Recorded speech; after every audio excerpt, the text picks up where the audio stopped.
One of the biggest problems to be found in piano playing involves what happens once one has struck a note. Now, it's very important in playing that we have an active target for every note, each finger stroke. And that active target is the key bed. The key bed being defined as the point at which the key will descend no further. And it's very important in our practice and our playing to touch the key bed for every note. This is important because it allows for a sense of security, of being grounded, and consistency to our tone.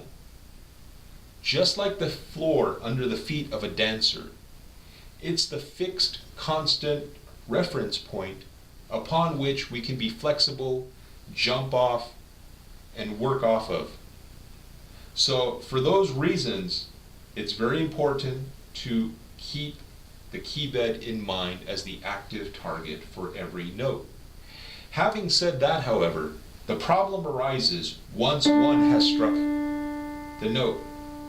Now, there's a very great tendency to try to continue to push past the sounding point. The sounding point being the actual point at which the hammer strikes the string and we get the tone. And this is detrimental to our technique for a number of reasons, but I'll enumerate just a few here. Number one, realize that the nature of the instrument is such that once one has struck a note, the tone will continue to dissipate until it is silent. This is referred to as decay. But the point is that no amount of effort, motion, or impulse will affect the tone once the note has sounded.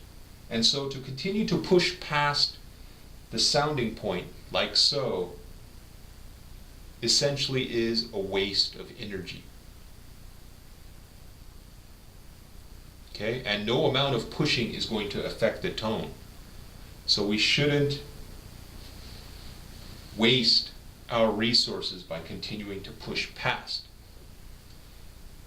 Remember that good technique is such that conserves our resources and uses only the minimum amount of effort necessary to get the results that we want. And so we don't want to waste motion or energy in our playing. Secondly, notice that by continuing to push past the sounding point, it causes the muscles of our fingers and hands to become clenched. And essentially, we're locking our joints. The reason this is a problem is because this promotes immobilizing, essentially, freezing up the hand, locking up the hand. And we want in technique, good technique, to be flexible with open joints so that we can maneuver and be nimble at all times.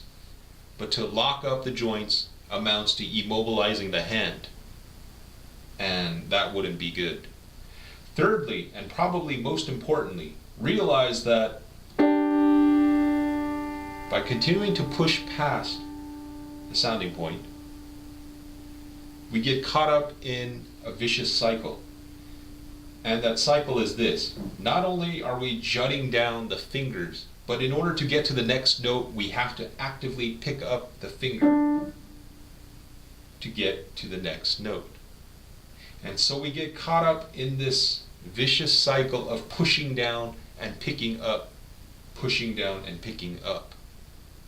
Now, this was just one note, but if you have an extended piece that has hundreds or maybe even thousands of notes, and you realize that you're doing twice the amount of work, of effort to play that piece, and that becomes a very expensive proposition.